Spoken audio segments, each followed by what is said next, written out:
edhe sot për të 15 herë me radhë, pam skenarin e njëjtë, këmbgulljen e njëjtë për të mbajtur këtë blokadë, insistimin për të skemë kundër ligjore, kundër kushtetuese të votimit të msheft, dhe një qasje e cila vërtet tashmë është bërë tepërt dhe po e pengon ecën tutje të vendit tonë.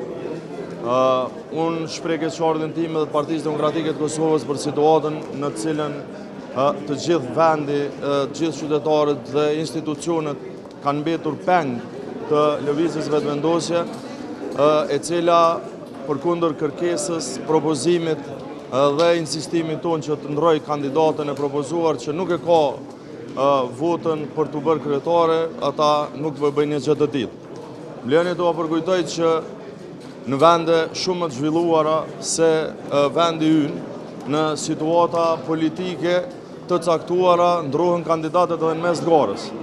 Vetëm vitin e kaluar ju e dini që edhe në Shtetet e Bashkuara të Amerikës Partia Demokratike kanë ndruar kandidatin e tyre që ka qenë president i vendit në garën presidenciale.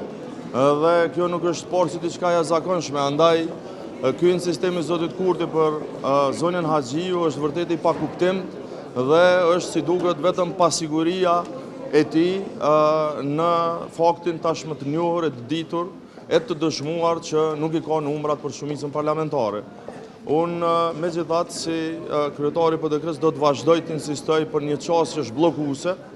Ne kemi dhënë propozimet tona jo vetëm për ndrrimin e kandidatit, kemi propozuar edhe shkuarjen para për qeverinë e partive të opozitës dhe më vjen mirë që edhe presidentja Osmani Sadriu ka pranuar propozimin tonë si PDK për thirrur një takim të gjitha partive politike, për çka shpresoj se gjithë të përgjigjen pozitivisht për të shkuar dhe për të shpreh jo vetëm opinionet tona, por për të pasur një diskutim i cili shpresoj të rezultojë me një rrugë përpara si rrugë dalje nga kriza.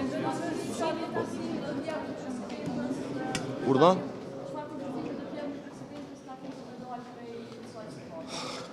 Nuk ndryshon asgjë deri te takimi i presidentit. Ne do të shprehim edhe një herë qëndrimet tona, do të kërkojmë që të reflektoj partia e parë që i takon privilegji i propozimit dhe do të shprehim ato që kemi shprehur gjatë gjithë kohës për kushtimin tonë për dalur nga kjo krizë institucionale, nga kjo blokadë në cilën po na mban pa arsye lëvizja vetëvendosje.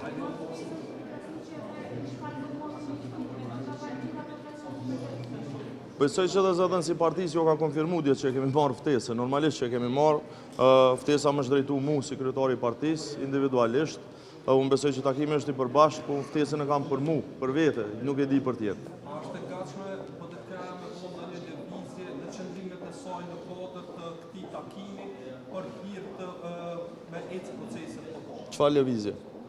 Për shembull, a do të ishte të gatshëm me qenë pjesë e një qeverie që ka propozuar edhe KEA nacionale të tranzicionit. Kjo do të ishte një lëvizje në qëndrim njëra nga të mundshme. A mundeni kushdo për juve me amush mehnën Albin Kurtit në herë me ardh shto edhe me nrrup kandidatën për kryetare, se kjo po duket tepër e vështirë për momentin, e pastaj kush mundet le të amush mehnën atij vullnetarisht mos më bë kryeministër, sepse unë nuk kam shumë shpresë që është aq konstruktiv sa me bën një gjatë tillë. Shikoni, unë nuk kam dalë kundër një propozimit tij.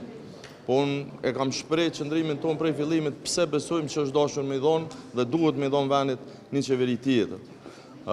Por nëse të gjithë duhet jenë bashkë ta mbështesin një propozim të caktuar për me u materializuaj dhe automatikisht një prej tyre thotë jo, atëherë automatikisht këtë propozimi bien ujë.